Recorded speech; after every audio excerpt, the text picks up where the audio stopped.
Hello everyone, welcome back to my channel. Viewers, जो कोई भी शुरू से उर्दू को पढ़ना चाहता है, यानी कि शुरू से उर्दू लैंग्वेज को सीखना चाहता है, उसे उर्दू लैंग्वेज पसंद है, वो चाहता है कि वो भी उर्दू को पढ़ सके, उर्दू को बोल सके, तो ये क्लास उनके लिए है। यानी कि आज की क्लास में मैं आपको बिल्कुल बेसिक से उर्दू को पढ़ना सिखाऊंगी, सही उसका तलफ़ुज़ बताऊंगी कि आपको किस तरह से उर्दू को पढ़ना है, यानी कि प्रोनंसिएशन में गलती नहीं करनी है आपको, सही तलफ़ुज़ के साथ मैं आपको उर्दू पढ़ना सिखाऊंगी। तो जिसने अभी तक की उर्दू को बिल्कुल भी नहीं पढ़ा है, वो जानता भी नहीं है पढ़ना और वो पढ़ना चाहता है, तो ये क्लास उनके लिए है। तो शुरू करते हैं, आगाज़ करते हैं आज के क्लास का। तो यहाँ पे सबसे पहले मैं आपको बता दूं कि किसी भी लैंग्वेज को सीखने के लिए, चाहे वो हिंदी हो या इंग्लिश हो या कोई भी लैंग्वेज हो, उसकी लैंग्वेज के जो लैंग्वेज होती है उसमें उस लैंग्वेज की, जैसे कि इंग्लिश है, मानिए आप इंग्लिश सीखना चाहते हैं, तो सबसे पहले आप बच्चों को या जो भी सीख रहा हो उनको आप अल्फ़ाबेट सिखाते हैं। ठीक है, ABCD इस तरह से पढ़ाते हैं। उसी तरह से मैं आपको सबसे पहले उर्दू के अल्फ़ाबेट्स बताऊंगी। ठीक है, 38 होते हैं टोटल उर्दू के अल्फ़ाबेट्स। यानी कि अगर कोई हिंदी मीडियम का है तो जिस तरह से हिंदी में होते हैं वर्ड होते हैं, उसी तरह से उर्दू में भी होते हैं। ठीक है, तो चलिए शुरू करते हैं। तो जैसा कि आप देख पा रहे होंगे स्क्रीन पे, आपको यहाँ पे उर्दू के अल्फ़ाबेट्स नज़र आ रहे हैं। तो ये हैं उर्दू के अल्फ़ाबेट्स। नंबर 1, सबसे पहले 38 होते हैं टोटल। आपको यहीं से अपना तलफ़ुज़ सही करते हुए इसको पढ़ना सीखना है। ठीक है, तो सबसे पहले हम लोग इस लाइन के सभी हर्फ को 1 बाय 1 करके अच्छे से पढ़ेंगे। ठीक है, उर्दू सीखते वक्त आप 2 बातों को ज़रूर ध्यान रखें। नंबर 1, इसका तलफ़ुज़ यानी कि इसका उच्चारण, हिंदी में उच्चारण कहते हैं और इंग्लिश में इसका प्रोनंसिएशन। ठीक है, यानी कि आप प्रोनंसिएशन, उच्चारण, जिसे उर्दू में तलफ़ुज़ बोलते हैं, इस पर ज़रूर ध्यान दें, क्योंकि उर्दू लैंग्वेज बहुत ही मीठी लैंग्वेज है और इसमें मुझे ऐसा लगता है कि अगर आपका प्रोनंसिएशन सही नहीं होगा तो आप उर्दू को उतने अच्छे से नहीं बोल पाएंगे। ठीक है, तो प्रोनंसिएशन पर खास करके उर्दू लैंग्वेज अगर आप सीख रहे हैं तो प्रोनंसिएशन पे ज़रूर ध्यान दें। तो चलें, सबसे पहले हम लोग पहली रो के सभी हर्फ को पढ़ेंगे। तो आप देख रहे हैं यहाँ पे लिखा है अलिफ। ठीक है, इस तरह के डंडे को बोलते हैं अलिफ। ठीक है, तो आ का इसमें साउंड किसका निकल रहा है? आ का। तो प्रोनंसिएशन पे ध्यान दीजिएगा, इसे पढ़ते हैं अलिफ। अब मैंने यहाँ पे इस तरह से बनाया। ठीक है, और इसे बोलते हैं नुक्ता। तो यहाँ पे मैंने इस तरह से बनाया और नुक्ता नीचे रखा। तो जब नुक्ता नीचे रखा तो इसे पढ़ लेंगे बे। ठीक है, इसे पढ़ेंगे बे। और अगर हम इसे नुक्ता बोलते हैं, और अगर इस नुक्ते को हटा करके मैं यहाँ पे 3 नुक्ते रख दूँ तो इसे बोलेंगे अब पे।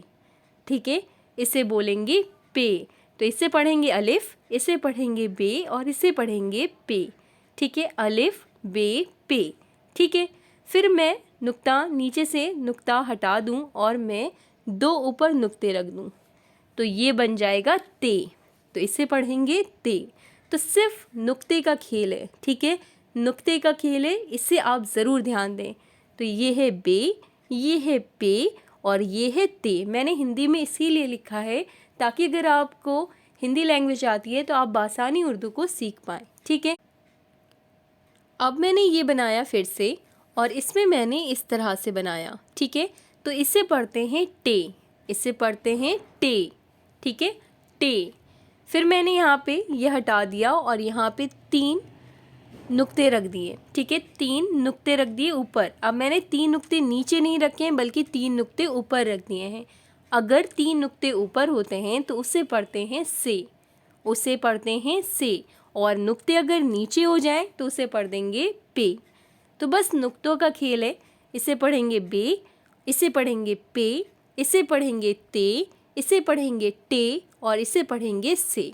ठीक है, तो इसे पढ़ते हैं अलिफ, ये आपने जाना। चलें, अब हम लोग जीम की तरफ चलते हैं। ठीक है, तो इसे पढ़ते हैं जीम, ये है आपका जीम। ठीक है, इसे इस तरह से बनता है, ये है जीम। जीम में ध्यान, ये जीम नहीं है, देखिए अभी तो ये खाली बना है तो ये है, लेकिन अगर हम नुक्ता बीच में रख दें तो इसे पढ़ेंगे जीम। ठीक है, तो इस तरह के शेप में जब हम नुक्ता बीच में रख देते हैं तो इसे पढ़ा जाता है जीम, जीम। ठीक है, और अगर हम ये इस नुक्ते को 3 कर दें तो ये बन जाएगा आपका चे, ये बन जाएगा आपका चे। ठीक है, और अगर नुक्ते हटा दें हम तो खाली इसको पढ़ते हैं, यानी कि नुक्ते हटा दें तो खाली इसको पढ़ेंगे हे, इसे पढ़ेंगे हे। ठीक है, फिर से चलें, इसे पढ़ेंगे जीम, यानी कि जब एक नुक्ता होता है, और जब 3 नुक्ते होते हैं तो उसे पढ़ते हैं चे, और जब कोई भी नुक्ता नहीं होता है इस तरह से तो इसमें इसे पढ़ेंगे हे। ठीक है, इसे पढ़ते हैं अलिफ, इसे पढ़ते हैं बे, इसे पढ़ते हैं पे, इसे पढ़ते हैं ते, इसे पढ़ते हैं टे, इसे पढ़ते हैं से, इसे पढ़ते हैं जीम, इसे पढ़ते हैं चे, और इसे पढ़ते हैं हे। अलिफ बे पे ते टे से जीम चे हे। ठीक है, पहली रो के आपने सभी हर्फ पढ़े। अब देखिए अगली रो को, तो आपने अगली रो में देखा कि इसी तरह से बना है, लेकिन अब ये जो नुक्ता है ये ऊपर हो गया है। तो जब नुक्ता ऊपर रख देते हैं तो इस तरह से शेप को पढ़ते हैं खे, खे। ठीक है, खे, इसे पढ़ेंगे आप खे, और ये तो है खे। और अगर केवल इस तरह से बना है तो इसे पढ़ते हैं दाल, दाल। ठीक है, दाल। और अगर इसी में हम इस तरह से शोशा बना दें, यानी कि शोशा नहीं, इस तरह से अगर शेप बना दें तो इसे पढ़ेंगे हम डाल, डाल। ठीक है, और अगर इस तरह के शेप में ऊपर नुक्ता रख दें तो इसे पढ़ेंगे जाल। देखिए जाल ना पढ़िएगा, इसे जाल, जा, जा। तो साउंड किसका निकलना है, जा का निकलना है, तो जाल। ठीक है, जाल। तो ये है खे, ये है दाल, ये है डाल, ये है जाल, और फिर जाल के बाद अब देखिए इसे पढ़ते हैं रे, इसे पढ़ते हैं रे, इसे पढ़ते हैं रे, रे, रे, इसे पढ़ते हैं जे, जे। अब देखिए यहाँ पे नुक्ता ऊपर रख दिया, इस रे में ऊपर जब नुक्ता रख देते हैं तो उसे पढ़ने लगते हैं जे, जे नहीं बल्कि जे, जे। ठीक है, और फिर ये 3 नुक्ता अगर हो गया तो इसे पढ़ते हैं जे, यहाँ पे देखिए जे। ठीक है, जे।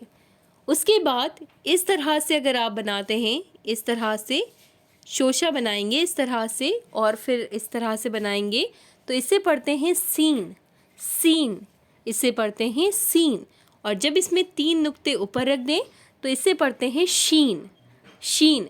सीन और शीन में फ़र्क होता है, सीन और शीन में फ़र्क होता है। तो चलें एक बार इस रो को फिर से दोहरा लेते हैं। तो इसे पढ़ते हैं खे, दाल, डाल, जाल, रे, रे, जे और सीन। चलें अब हम लोग दूसरी रो के हर्फ को पढ़ेंगे। ठीक है, तो जैसा कि मैंने आपको बताया कि इससे पढ़ते हैं सीन, इसे पढ़ते हैं शीन, शीन, क्योंकि इसमें नुक्ते से के यानी कि सीन के ऊपर लगे हैं 3, तो इसे पढ़ेंगे शीन, शीन। फिर इस तरह के शेप को पढ़ते हैं स्वाद, इसे पढ़ते हैं स्वाद। लेकिन अगर स्वाद में नुक्ता ऊपर रख दिया तो बन गया ज़्वाद, स्वाद, ज़ुआद। ठीक है, और ये है आपका तो, इस तरह से लिखा जाता है। तो ये है आपका तो, और ये है जो, जिसमें नुक्ता है उसको पढ़ेंगे जो, जिसमें नुक्ता नहीं है उसको पढ़ेंगे तो। ठीक है, ये है एन, ये है एन। ठीक है, एक बार फिर से मैं आपको बताऊं ताकि आपको क्लियर समझ में आए। तो ये है एन, लेकिन इसमें मैंने जब नुक्ता रख दिया तो बन गया गैन, एन, गैन। ठीक है, एन, गैन। ये है फे, फे। इसमें देखिए इस तरह से फे किस तरह से लिखेंगे आप, फे ऐसे लिखेंगे इस तरह से, और नुक्ता भी रहेगा तो इसे पढ़ेंगे फे। ये हफ, इस रो को हम लोगों ने कंप्लीट कर लिया, तो एक बार फिर से इसे रिवाइज कर लेते हैं। तो ये है शीन, स्वाद, ज़ुआद, तो, जो, एन, गैन, फे, काफ। ठीक है, काफ। उसके बाद अब नेक्स्ट रो को देखिए, इसे पढ़ते हैं बड़ा काफ, ये है छोटा, ये है छोटा काफ, ये है बड़ा काफ। ठीक है, ये है आपका गाफ, ये है छोटा काफ और ये है बड़ा काफ, इस बात को ध्यान रखिएगा। ये है गाफ। तो गाफ में और काफ में बस इतना सा फ़र्क होता है। देखिए मैं फिर से आपको बता दूं, इस तरह से का बना, ठीक है, इस तरह से का बना, लेकिन जब आपने दो बना दी यानी कि डंडे दो बना दिए तो वो बन जाएगा गाफ, गाफ। ठीक है, तो काफ गाफ। और इसे पढ़ते हैं लाम, इसे पढ़ते हैं लाम, जो कि ऐसा बनता है लाम। ठीक है, इसे पढ़ते हैं लाम। इससे पढ़ते हैं मीम, इसे पढ़ते हैं मीम, मीम ऐसे बनता है। ठीक है, मीम। इसे पढ़ते हैं नून, इसे पढ़ते हैं नून। इसे पढ़ते हैं वाव, वाव। ठीक है, इसे पढ़ते हैं वाव। और इसे पढ़ते हैं छोटी है, ऐसे लिखा जाता है। तो ये है आपका छोटी है, ये है बड़ी है। ठीक है, छोटी है बड़ी है। तो काफ गाफ लाम मीम नून वाव, छोटी है बड़ी है। ठीक है, उसके बाद देखिए एक बार इस रो को फिर से रिवाइज करते हैं। तो ये है काफ गाफ लाम मीम नून वाव, छोटी है बड़ी है। ठीक है, और ये है हमज़ा। आपने देखा होगा ऐसे बना होता है, तो इसे बोलते हैं हमज़ा, हमज़ा। ठीक है, छोटी है बड़ी है। तो ये हैं उर्दू के 38 हर्फ, अल्फ़ाबेट समझ लें। ठीक है, एक बार इसे पूरा हम लोग पढ़ते हैं। अलिफ बे पे ते टे से जीम चे हे खे दाल डाल जाल रे रे जे सीन शीन स्वाद ज़्वाद तो ज़ो ऐन गैन फे काफ काफ गाफ लाम मीम नून वाव हे, छोटी है बड़ी है, हमज़ा छोटी है बड़ी है। ठीक है, तो इसको आप अच्छे से पढ़िए, इससे आप सीख लीजिए। इसके बाद उर्दू को पढ़ना और सीखना बहुत ही आसान हो जाएगा। तो सबसे पहली सीढ़ी यही है आपकी, यानी कि ये आपका बेस है उर्दू का। इसके बिना आप उर्दू नहीं सीख पाएंगे। ठीक है, उसके बाद मैं आपको एराब भी बताऊंगी कि एराब क्या होते हैं। मैंने कई बार अपने सीटेट के स्टूडेंट्स को और डीएलएड के स्टूडेंट्स को पढ़ाया हुआ है एराब क्या होते हैं। लेकिन अगर आप उर्दू बिल्कुल बेसिक बोलना चाहते हैं, मतलब कि बिल्कुल बेसिक से सीख रहे हैं और बोलना चाहते हैं, तो अभी आपको एराब नहीं पता होंगे, तो मैं आपको भी आगे एराब भी बताऊँगी। तो इसके बाद मैं आपको उर्दू में जो गिनती होती है, जैसे कि 1 2 ऐसे लिखते हैं आप।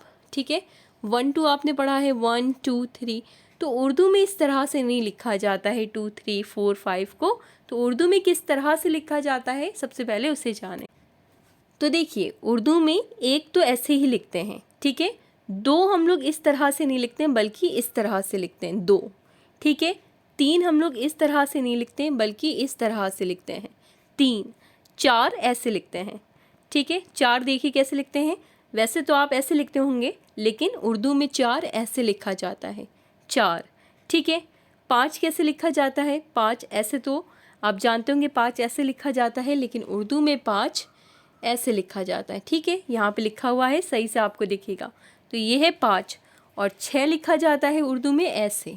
ठीक है, दो ऐसे लेकिन छः ऐसे।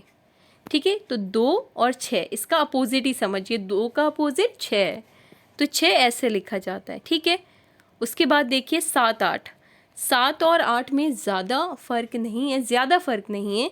सात ऐसे लिखा जाता है और आठ आपका ऐसे लिखा जाता है। देखिए सात ऐसे लिखेंगे, आठ ऐसे लिखेंगे, नौ आप ऐसे लिखेंगे, नौ आप ऐसे लिखेंगे। ठीक है, और 10 आप कैसे लिखेंगे, सिंपल इस तरह से 10 लिखा जाता है, जैसे कि यहाँ पे लिखा गया है। ठीक है, 10 कैसे लिखेंगे आप, ऐसे 10। ठीक है, एक बार फिर से देखिए, 1 2 3 4 5 6 7 8 9 10। ठीक है, दैट्स इट। उसके बाद मैं आपको एराब बता दूं और फिर अगली वीडियो में हम लोग छोटे छोटे लफ्ज़ को सीखेंगे। ठीक है, छोटे छोटे लफ्ज़ को बोलना सीखेंगे और धीरे धीरे कर करके आपको उर्दू बोलना आ जाएगी। ठीक है, और पढ़ना और लिखना भी आ जाएगी। तो एराब को जानना बहुत ज़रूरी है। तो जो बहुत ज़्यादा यूज़ होते हैं वो हैं तीन, ये ज़बर ज़ेर और पेश। ज़बर ज़ेर पेश में फ़र्क क्या होता है उसे जानें। देखिए मैंने आपको बताया इसे बोलते हैं अलिफ़, लेकिन अलिफ़ के ऊपर अगर आपको कुछ ऐसा निशान दिख रहा है तो इसका मतलब ये है ज़बर। ठीक है, ज़बर का साइन और ज़ेर का साइन सेम होता है। फ़र्क इतना होता है कि ज़बर ऊपर लगता है और ज़ेर नीचे लगता है। ज़ेर नीचे लगता है, जैसे कि अलिफ के ऊपर अगर ज़बर लगा है इस तरह से तो इसे पढ़ेंगे अलिफ ज़बर आ।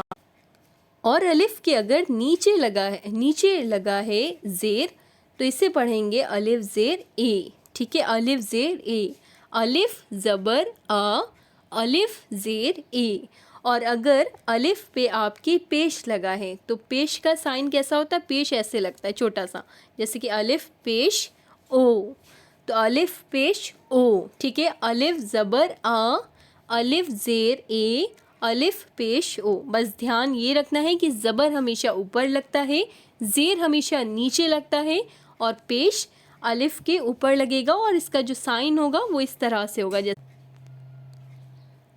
यहाँ पे मैंने बनाया हुआ है। ठीक है, तो ये है बिल्कुल नींव। समझ लीजिए, किसी भी लैंग्वेज को आप जब सीखते हैं तो सबसे पहले उसका बेसिक चीज़ें पता होना चाहिए उस लैंग्वेज की।